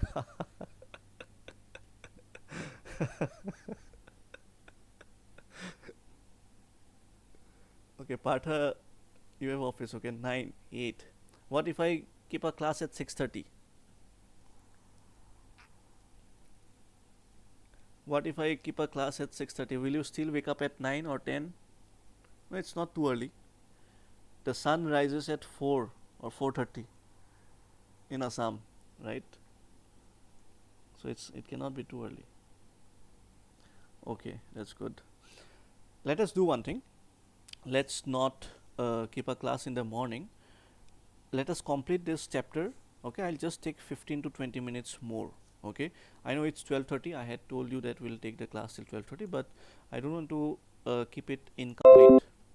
Okay, is that okay? Or we shall continue in the morning? What do you prefer? Shall we continue for next 15 to 20 minutes and complete the chapter, or we continue in the morning? Okay, all right. Okay, let's continue. Yeah, सबको सोना है इसलिए like you all want me to continue. ठीक है. No, you should all wake up in the morning, early morning. Okay, you should sleep by 12:30 every day, and you should wake up by 6 or 6:30 every morning. Okay, that's a good timetable. ठीक है, let's continue. So the All India Kisan Congress Sabha was formed in 1936, okay, by the leaders like Swami Sahajnand Saraswati and N.G. Ranga, okay, who was the general secretary, and they had also started with Indulal Yagnik, okay, under he started this periodical, that is a journal, and they started. Then let's see the peasant activities under Congress ministries, okay. Now Congress ministries means what? The Congress governments in different provinces, okay, in different provinces. So this period of 1937-39, if you remember, or if you have not read, like let me tell you that in 1935 something happened. What happened? Government of India Act 1935 had come up, okay, and that had asked to make the election, take the like start the election procedure and form the governments at different provinces, okay, and because of that also the elections had actually started at a time period, okay, and there were different governments and ministries formed after that, okay, but obviously for a shorter time period they had again resigned, they had come out of it, and then again they started different movements because they were not satisfied with the promises made by Britishers. Like we can talk about of that time period, August offer, okay, then Cripps mission. No one was satisfied with all those fake promises from the Britishers side. Okay, we'll not discuss that as of now. Let's keep it for a different class. But again, let us see the peasant activity in different provinces. But again, let me tell you that this is not at all important from APSC perspective, okay, like what happened in Kerala during this time period. Okay, in the Malabar region the peasants were mobilized mainly by the Congress Socialist Party, many Karshak Sanghams, okay, but these are not very important, okay. Then Malabar, if you give Kerala PCS, obviously this can be asked, but please try to see for UPSC, okay, those who are preparing for UPSC, sometimes again if your day is bad, they might ask. This will be a difficult one because this is pretty much detailed, and but still, if you can remember the Malabar Tenancy Act, see, there is a high chance that this won't be asked, okay, but the Bengal Agricultural Reform Act, okay, that came up in 1885, okay, or the Deccan Agriculturist, okay, Reform Act, that came up in 1879, so on. So those things you can remember, but again Malabar Tenancy Act 1929.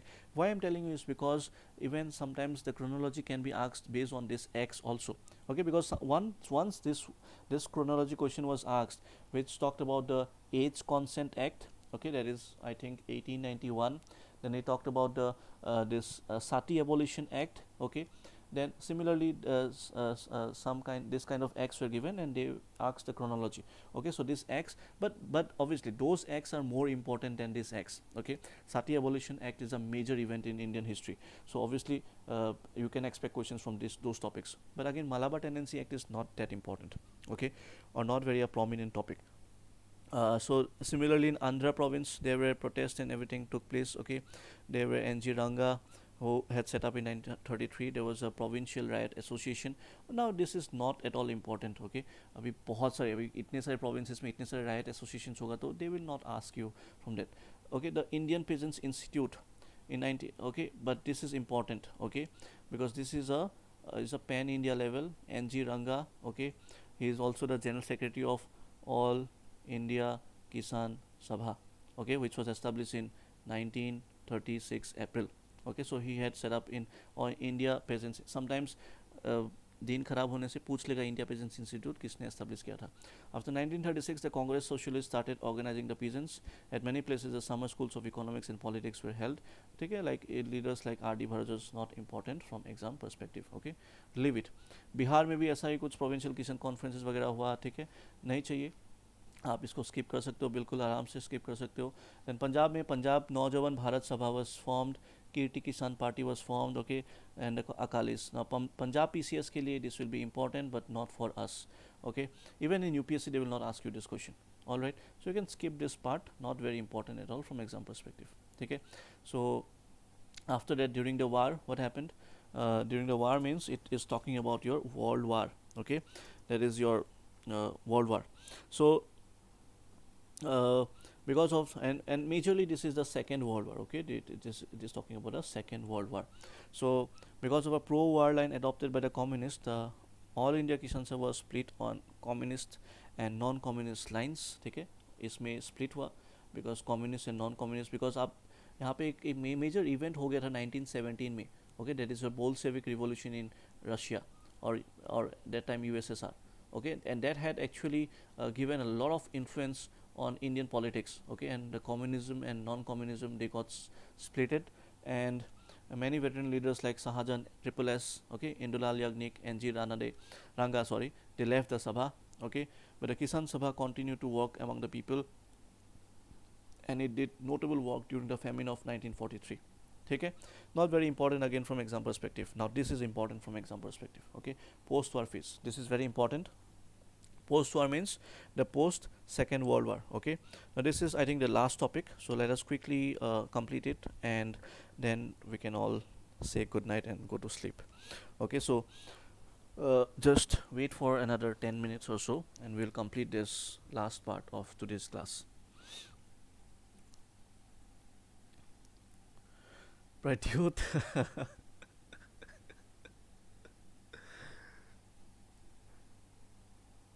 Okay. Pradyut is waiting for earthquake. Anyone wants to comment on that?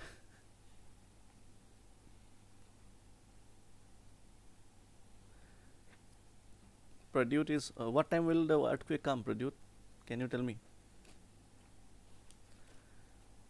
So since you have violated the norms of the class, no, you are not sitting somewhere in the interior of the earth. You cannot predict the earthquake. Come on. Or else you could have been posted in the meteorological department of India, right? Okay, so let me ask you, Pradyut, you are a geology student and I think this will also come this time in the class. Okay, tell me what is a lineament. Can you tell me what is this?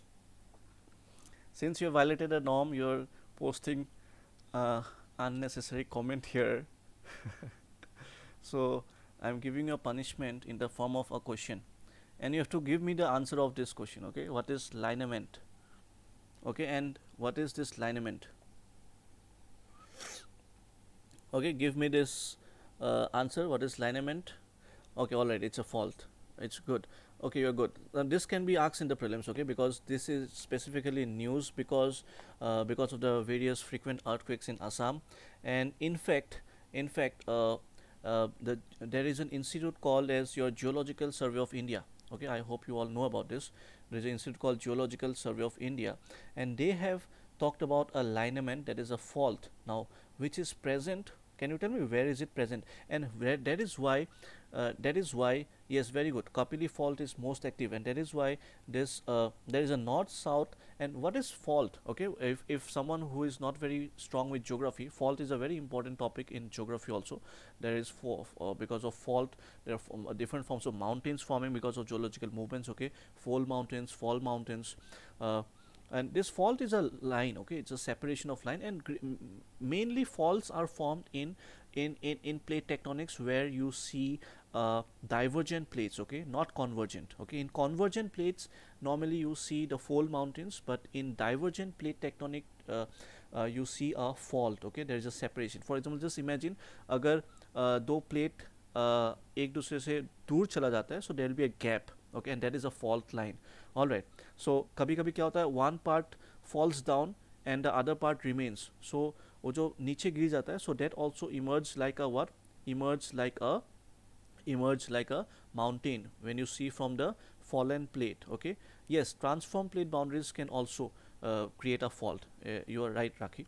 So transform plate along with a divergent plate both can create fault. And since Kopili fault, it is recently becoming very active, and that is why this is a lineament. Okay, lineament is a fault. All right, and there is actually as per the GSI in the Sonitpur district. Okay, you should be aware about this. This can be important from Assam APSC perspective. Okay, in the Sonitpur district there is actually a complex triangular there is like a triangular boundary. Okay, triangular fault boundary. Okay, Pradyut, can you tell me what are the three sides of this triangular fault boundary? There are three parts. Okay, there are three parts. One is the Kopili fault. You are right, Pradyut. Very good. One is the Kopili fault. What are the other two? Okay, can you tell me what are the other two faults? Okay, can you tell me one? If you cannot tell me, because you had initiated this discussion. This is very important from APSC perspective. Okay, now do not Google it. You are taking too much of time. It is the Atharkhate fault. Okay, it is the Atharkhate fault. The second one is the Kopili fault, and there is one north-south lineament. Okay, there is one north-south lineament. All right. So that is what this is a fault. Okay. So these three faults are actually becoming very active along with your Kopili fault. Okay, and this lineament, because of its activity, because of the plate tectonic movement, we are seeing a lot of what, earthquakes, and that is why Pradyut is waiting for it. All the best. ठीक है, अगर आ गया ना आज तो फिर कुछ करना पड़ेगा anyways. ठीक है, let's move ahead and complete this Tivaka movement. The Tivaka movement in September 1946, the Bengal province. Okay, so this is post-war in 1946. See, this is one of the last just before independence. Okay, so chronology wise it is easy. एक बार revision के लिए सबसे पहले क्या हुआ था? Can you tell me सबसे पहले which movement? Indigo movement. Okay, then you can talk about together. For example, one was your which one? After Indigo, which movement did we see after the Indigo movement? It was the Pabna revolt, right? It was the Pabna. Then parallelly we saw the Deccan. Okay, similarly after the Deccan we talked about the different forms, the nature of the peasant movements, the strength and the weakness. Okay, then the Kisan Sabha movement and everything came up. Then we gradually saw the Eka movement. Okay, or the Ekta.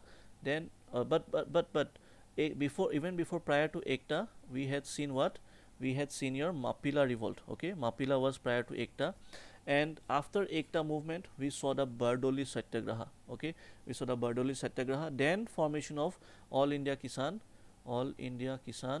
Sabha.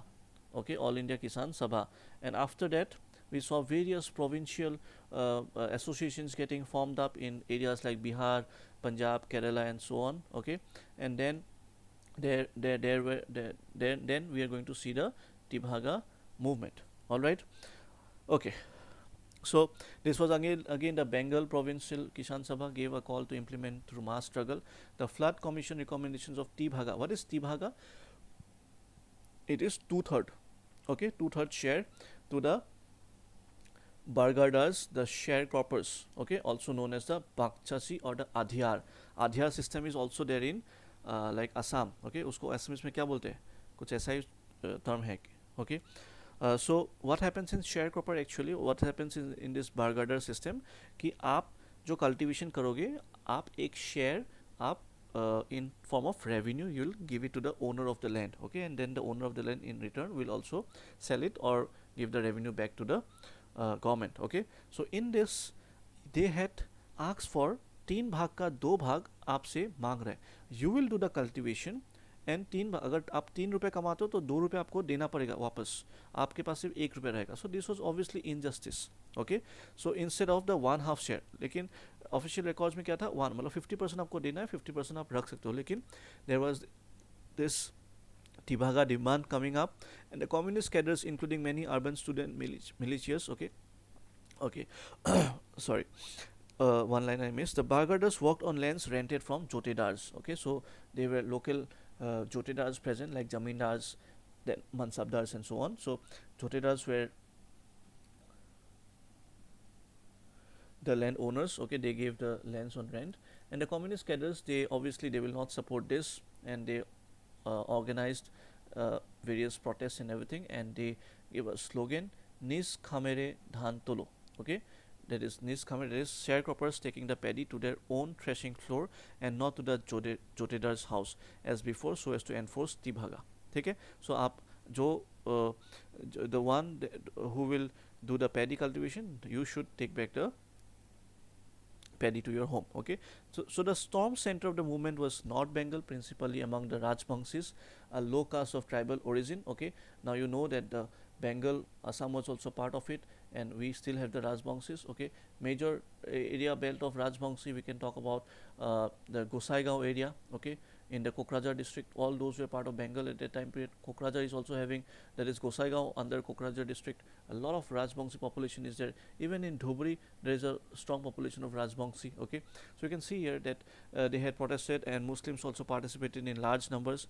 The movement dissipated soon because of the League Ministries SOP of the Bargadari bill, okay. So League matlab Muslim League ka ministry ka, they had brought this and intensified repression.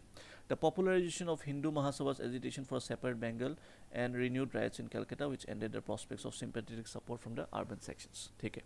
So not much details we need to go into here, but this Tibhaga movement was there in the Bengal area, okay. The fight was against the Jotedars, okay. A new word you are getting it, okay. Then it was a sharecrop mechanism, and it was happening in around 1946. So this was the biggest peasant guerrilla warfare, okay. Please see that in which peasant warfare the guerrilla war techniques were used. It was the Tibhaga movement, okay. History affecting 3,000 villages. It was one of the largest, and 3 million. Can you imagine at that time 30 lakhs population, okay. The princely states of Hyderabad under Asajahi Nizams was marked by a combination of religious linguistic domination, but in fact even they participated, alright. And the Muslim elite ruling over predominantly Hindu, Telugu, Marathi, okay. Total lack of political and civil liberties, cross-set in forms of forced labor. All these things were factors in this Tibhaga movement. So during the war, the communist-led guerrillas had built a strong base in Telangana villages. So it even spread to from Bengal to Telangana and Andhra Pradesh area, and had been leading local struggles on issues, okay, such as wartime exactions, okay. Obviously wartime पे बहुत सारा exploitation हुआ था, abuse of rationing, excessive rent, and vethi. So vethi is a local term of that area, okay, for rents and all. So this uprising, that is a Tibhaga, began in July 1946 when a Deshmukh's thug murdered a village militant in Janggaon taluk of Nalgonda, okay. Soon the uprising spread to Warangal and Khammam. So Warangal is in this Andhra Pradesh area. So these places also saw the Tibhaga protest. So the peasants organized themselves into village called as sanghams, and attacked using lathis. So they were getting violent, and they had to face obviously brutal repression from the British side. The movement was at its greatest intensity between August 1947 and September 1948. The peasants brought about a rout of Rajakars, that is a Nizam's stormtroopers, okay. Once the Indian security forces took over Hyderabad, the movement fizzled out. ठीक है, ये post independence consolidation में आ जाएगा, हैदराबाद का कैसे consolidation हुआ into Indian state. So we'll talk about those things later, but as of now, you just need to know that these were the basic things about the Tibhaga movement, and during the time of 1946 it's continued even after independence for a short time period, but then it gradually disappeared. Then came the Telangana movement. Okay, sorry, I think this was the Telangana movement. Okay, we had actually that's what I was getting confused. The Tibhaga movement actually did not. I missed this Telangana movement word. Okay, that's why I was a bit confused. Okay, the Tibhaga had ended in Bengal itself. I'm really sorry.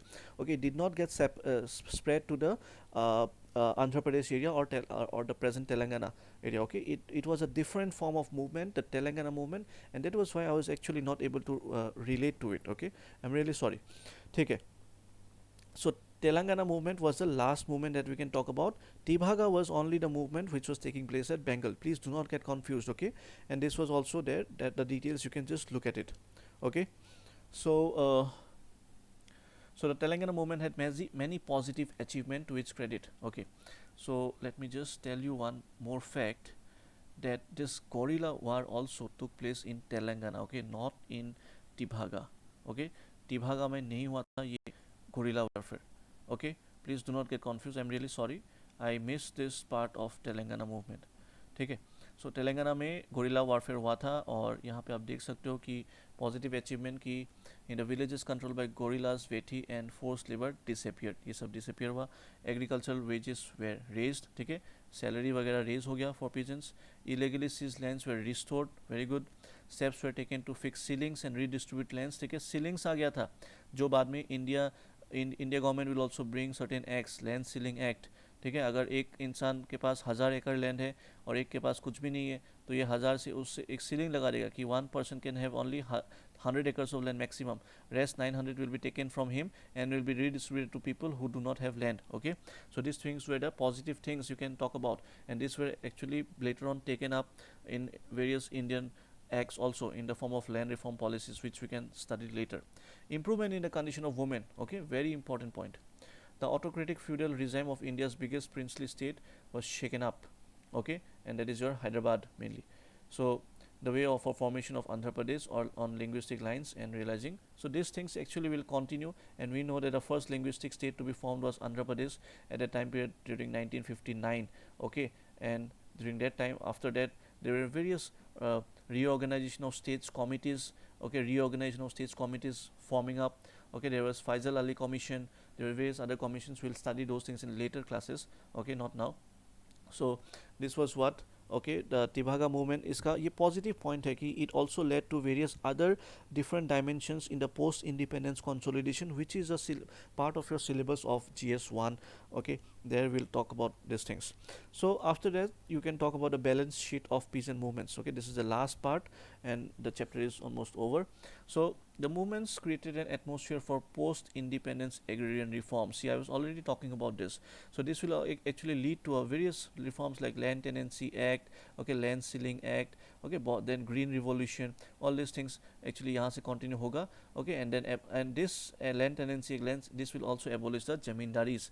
Okay, this is actually shown in a very beautiful movie called as Lutera. Okay, you have seen this Sonakshi Sinha and I think Ranveer Singh was there, okay, in the movie called Lutera. So वहाँ पे ये और भी बहुत सारे काफ़ी movies हैं जिसमें एबोलिशन ऑफ जमींदारी के ऊपर मूवीज़ बनाया गया है.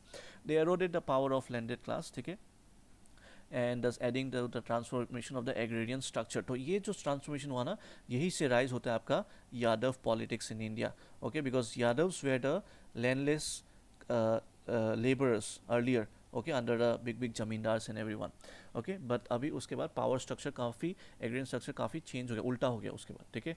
This movements were based on the ideology of nationalism. The nature of this movements were similar in diverse areas, okay.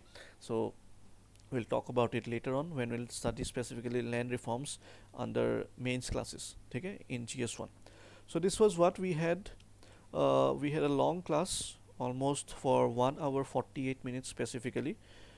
2 घंटा complete होने वाला है, but again it was a very important part. See, there is not much facts from this chapter, but if you have just noted down the important points, okay, in during this time period itself, you will definitely uh, be like actually like you'll gain a lot of things, because you don't have to waste time again, like reading the chapter again and noting down the notes. Okay, so that is it. Okay, Dhubri आधी, yes, आधी के जगह आधी था, yes, हाँ. So what is the meaning of, okay, jotedars were basically, you know, like they were peasants only, okay, but they were very wealthy peasants. Subhadip. Okay, jotedars were very wealthy peasants. They were like very rich, and they were big peasants. Okay, so they were mainly the jotedars. All right. And उनके पास बहुत ज़्यादा ज़मीन भी था, ठीक है, उनके पास बहुत ज़्यादा ज़मीन था, large land tracts of lands they had acquired. Okay, so that is like they were exploiting the poor peasants after that. Jyoti, I can't say as of now when the prelims will be conducted. I think it should be conducted, देखो chance तो है, ठीक है, सितंबर तक भी हो सकता है, because APSC is ready with everything. Once the situation normalizes, once everything is opened up, they can just give a 30 days notice and release the notification. So even if they release by July last, they can conduct the exam on August, or if they release the date by August, they can even conduct the test by September. ठीक है, October 10 को UPSC है, तो उसका 2 week पहले conduct कर सकते हैं, और नहीं तो अक्टूबर के बाद, like if Durga Puja and everything will be there, so post Durga Puja you can expect the exam by November, December. But please start your preparation by keeping a target that your exam is by August or September. Okay, do not delay it further. So आपके पास ज़्यादा time नहीं है, जून जुलाई अगस्त 15 तक you can, अगस्त 15 से पहले exam नहीं होगा, नहीं हो सकता है, ठीक है, लेकिन यू कैन एक्सपेक्ट अगस्त 15 के बाद एग्ज़ाम हो सकता है, बिल्कुल, ठीक है. तो आपके पास specifically 2 महीने टाइम है, and in 2 months you can crack this prelims. Okay, 2 months is more than sufficient to prepare for prelims. All right, so I think we can stop the class here, and it was nice on my part taking up the interactive session. All right, from tomorrow we'll take up on different topic. So I think in modern history we'll immediately complete the movement of the working class, then the chapter on your education chapter, then the press chapter. All these things will complete first, then all the different laws and policies like regulating act and everything, that will be common for both polity and history. So हम वो दोनों cover up कर लेंगे, उसके बाद then we can gradually shift to different topics like social reform movements and everything.